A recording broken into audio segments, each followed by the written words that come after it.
Baby girl magic ഫ്രെയിംസിൻ്റെ ബാനറിൽ Listin Stephen produce ചെയ്ത മൂവിയാണ്. നമ്മളെ നിവിൻ പോളി ആണ് മെയിൻ റോള്, മെയിൻ കഥാപാത്രം അഭിനയിക്കുന്നത്. നിവിൻ പോളിയുടെ സർവ്വമായയ്ക്ക് ശേഷം നിവിൻ പോളിയുടെ ഇപ്പോൾ റിലീസാണ്. ഓൾറെഡി സർവ്വമായ ഇപ്പോൾ ഓടിക്കൊണ്ടിരിക്കുന്നുണ്ട് തിയേറ്ററിൽ. അതിന് ശേഷം വന്നൊരു മൂവിയാണ്. മൂവി എന്താന്ന് വെച്ചാൽ ഒരു ഇൻവെസ്റ്റിഗേഷൻ ത്രില്ലറാണ്. അതായത് ഇപ്പോഴത്തെ കറണ്ട് സിറ്റുവേഷനിൽ നമ്മളിപ്പോൾ ന്യൂസിലും അതുപോലെ സോഷ്യൽ മീഡിയ പ്ലാറ്റ്ഫോംസിലൊക്കെ നമ്മൾ കൂടുതൽ കേൾക്കുന്ന അല്ലെങ്കിൽ കാണുന്ന ഒരു സംഭവം തന്നെയാണ് ആ മൂവിയാക്കിയിട്ട് അവരെടുത്തേക്കുന്നത്. ഇതിൻ്റെ ഡയറക്ടർ അരുൺ വർമ്മ, കഥ എഴുതിയേക്കുന്നത് ബോബി ആൻഡ് സഞ്ജയ് ആണ്. പിന്നെ ഇതിൽ അഭിനയിച്ചിട്ടുള്ള ആളുകൾ എന്ന് പറയുന്നത് നിവിൻ പോളി, ലിജോ മോൾ ഉണ്ടല്ലോ അവള്, അഭിമന്യു ഷമ്മി തിലകൻ, പിന്നെ നമ്മുടെ സംഗീത് പ്രതാപ് അവരാണ് ഈ മൂവിയിൽ മെയിൻ റോൾ അഭിനയിച്ചിരിക്കുന്നത്. പിന്നെ കുറേ ആൾക്കാർ വേറെ ഉണ്ട്. ഇതിലിപ്പോൾ എന്താ ഈ ഒരു മൂവി കാണാൻ പറയണത് എന്താണെന്ന് വെച്ച് കഴിഞ്ഞാൽ, നമ്മൾ ഓൾറെഡി കറണ്ട് സിറ്റുവേഷനിൽ, ഞാൻ പറഞ്ഞല്ലോ കറണ്ട് സിറ്റുവേഷനിൽ ഈ കഥ നമുക്ക് റിലേറ്റ് ചെയ്യാൻ പറ്റും. ആ മൂവി നമ്മൾ കുറേ കേൾക്കുന്നതും കാണുന്നതൊക്കെയാണ്. ആകെ ഒരു പ്രശ്നം ഫീൽ ചെയ്യുന്നത് എന്താണെന്ന് വെച്ച് കഴിഞ്ഞാൽ, ഒരു ഇൻ്റർവെല്ലാവുന്ന സമയത്ത് തന്നെ നമുക്ക് ഇതിൻ്റെ കഥ ഒന്ന് പ്രെഡിക്റ്റ് ചെയ്യാൻ പറ്റും. കാരണം ഇനി എന്താ ഉണ്ടാവുക എന്നുള്ളൊരു പ്രഡിക്ഷൻ വരും. പക്ഷെ നമ്മൾ ഇപ്പോൾ ഫസ്റ്റ് ഹാഫ് സ്ലോ ആയിട്ട് ബിൽഡ് ചെയ്ത് വന്ന് ഒരു ഇൻ്റർവെൽ ബ്ലോക്ക് തന്ന് സെക്കൻഡ് ഹാഫ് നമ്മളെ ഒരു സീറ്റ് എഡ്ജിൽ ഇരുത്തിപ്പിക്കുന്ന ഒരു ത്രില്ലർ പോലെയാണ് കൊണ്ടുപോകുന്നത്. പിന്നെ നിവിൻ പോളിയുടെ ആക്ടിങ്, നിവിൻ പോളിയുടെ ഒരു നല്ല പെർഫോമൻസാണ് നിവിൻ പോളി ഇതിൽ കാഴ്ചവെച്ചത്. കാരണം നമുക്ക് ഒരു ഡിഫറെൻറ്റ് നിവിൻ പോളിയുടെ ഒക്കെ ഫീൽ ചെയ്യാം. കാരണം ഒരു ഇൻവെസ്റ്റിഗേഷൻ ത്രില്ലർ വരുന്ന ഒരു മൂവി നിവിൻ പോളി ഇതുവരെ ചെയ്തിട്ടില്ല എന്നാണ് എൻ്റെ ഒരു ഓർമ്മ. അങ്ങനെ നിവിൻ പോളിയുടെ ഒരു നല്ല മൂവിയാണ് ഇതിൽ വരുന്നത്. പിന്നെ ഇതിൽ ഡയറക്ടറിൻ്റെ പ്രത്യേകതയായിട്ട് പറയണം, ഡയറക്ടർ നല്ല ക്രാഫ്റ്റ് ചെയ്തിട്ടുണ്ട്. ആ ഒരു സ്ക്രിപ്റ്റ് നല്ല ക്രാഫ്റ്റ് ചെയ്ത് അത് പിക്ചറൈസ് ചെയ്യാൻ ഡയറക്ടർക്ക് പറ്റിയിട്ടുണ്ട്.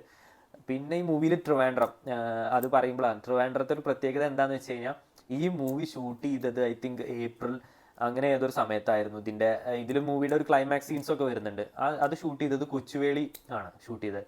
അപ്പോൾ അന്ന് ഞാനും എൻ്റെ വൈഫും കൂടെ അവളെ ഫ്രണ്ടിൻ്റെ, അവളെ കൊളീഗിൻ്റെ കല്യാണം ഉണ്ടായിരുന്നു ട്രിവാൻഡ്രം. അവിടെ വെച്ചിട്ടായിരുന്നു കല്യാണം. അപ്പം അന്ന് ഞങ്ങൾ അതിന് പോയി തിരിച്ചു വരുന്ന സമയത്ത് കൊച്ചുവേളി റെയിൽവേ സ്റ്റേഷനിൽ ഷൂട്ടിംഗ് നടക്കുന്നുണ്ടായിരുന്നു. അപ്പം ഞാനും അവളും കൂടെ അപ്പം എല്ലാവരും പറയുന്നുണ്ടായിരുന്നു നിവിൻ പോളിയുടെ ഏതൊരു മൂവിയാണ് അവിടെ എന്ന് പറഞ്ഞിട്ടുണ്ട്. അപ്പം ഞങ്ങൾ അങ്ങ് പോയി പുറത്ത് ജസ്റ്റ് ഒന്ന് വെയിറ്റ് ചെയ്തു.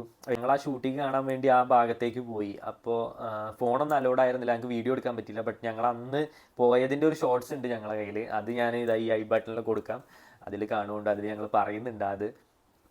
പിന്നെ നിവിൻ പോളിനെ കണ്ടു, നിവിൻ പോളി ടാറ്റൊക്കെ തന്നിരുന്നു ഞങ്ങൾക്ക്. അപ്പോൾ എല്ലാവരും ഫ്രീ ആണെങ്കിൽ ഇപ്പോൾ നാളെ സൺഡേ ആണല്ലോ, എല്ലാവരും പോയിട്ട് ഈ മൂവി കാണാൻ ശ്രമിക്കുക.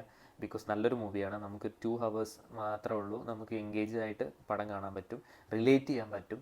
പിന്നെ നിവിൻ പോളിയുടെ ആ ഒരു കൺസിസ്റ്റൻസി കീപ്പ് ചെയ്യുന്നത് നമുക്ക് കാണാൻ പറ്റും. ഇപ്പം നമ്മൾ സർവ്വമായയ്ക്ക് ശേഷം എന്തായിരിക്കും അടുത്ത പടം എന്നുള്ളൊരു ടെൻഷൻ ഉണ്ടായിരുന്നല്ലോ, അതിന് പ്രശ്നമൊന്നുമില്ല.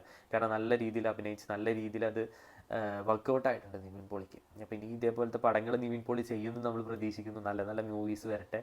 അപ്പോൾ ഇതുപോലെ മൂവീസിൻ്റെ റിവ്യൂസ് കേൾക്കാനും അറിയാനും ഞാൻ പിന്നെ ഒരു കാര്യം പറയാം. അതായത് എൻ്റെ റിവ്യൂ കണ്ടിട്ട് ആരും മൂവിക്ക് പോയി കാണണമെന്നോ കാണണ്ടെന്നോ ഞാൻ പറയില്ല. അത് നിങ്ങളുടെ സ്വന്തം ഇഷ്ടമാണ്. ഇത് ഞാൻ ഇപ്പോഴും പറയുന്നത്, ഇത് എൻ്റെ സ്വന്തം അഭിപ്രായമാണ് ഞാൻ ഈ പറയുന്നത്. എനിക്ക് ഫീൽ ചെയ്ത കാര്യം അല്ലെങ്കിൽ ഞങ്ങൾക്ക് ഫീൽ ചെയ്ത കാര്യമാണ് ഞാൻ ഈ വീഡിയോയിലൂടെ പറയുന്നത്. ഇപ്പം ഞാൻ നെഗറ്റീവ് എന്ന് പറഞ്ഞു, നോൺ പോസിറ്റീവ് എന്ന് പറഞ്ഞു, അങ്ങനെ നിങ്ങൾ വിചാരിക്കരുത്. നിങ്ങൾക്ക് ആ പടം കാണാൻ താല്പര്യമുണ്ടെങ്കിൽ പോയി കാണാം. ജസ്റ്റ് ഒരു 100 rupees വരുന്നേ ഉള്ളൂ. അതിൻ്റെ പിന്നിൽ ഒരുപാട് ആൾക്കാരുടെ കഷ്ടപ്പാടും കാര്യങ്ങളൊക്കെ ഉള്ളതല്ലേ. നമ്മൾ പോയി കാണുക, നമ്മളെ അഭിപ്രായം പറയുക. അപ്പോൾ എന്തായാലും ഈ മൂവി കണ്ട് നിങ്ങളുടെ അഭിപ്രായം എന്തായാലും കമൻറ്റ് ബോക്സിൽ വന്ന് പറയുക. പിന്നെ എന്തെങ്കിലും എൻ്റെ വീഡിയോയിൽ തന്നെ എന്തെങ്കിലും പോരായ്മകളോ കാര്യങ്ങളോ ഉണ്ടെങ്കിൽ അതും എനിക്ക് പറഞ്ഞു തരിക, ഞാനത് പരിഹരിക്കാം അടുത്ത വീഡിയോയിൽ. അപ്പോൾ എന്തായാലും താങ്ക് യു. അപ്പോൾ കഴിഞ്ഞ റിവ്യൂ ഇട്ട വീഡിയോയിൽ ആൾക്കാർ കണ്ടിട്ടൊക്കെ നല്ല അഭിപ്രായം പറയുന്നുണ്ട്.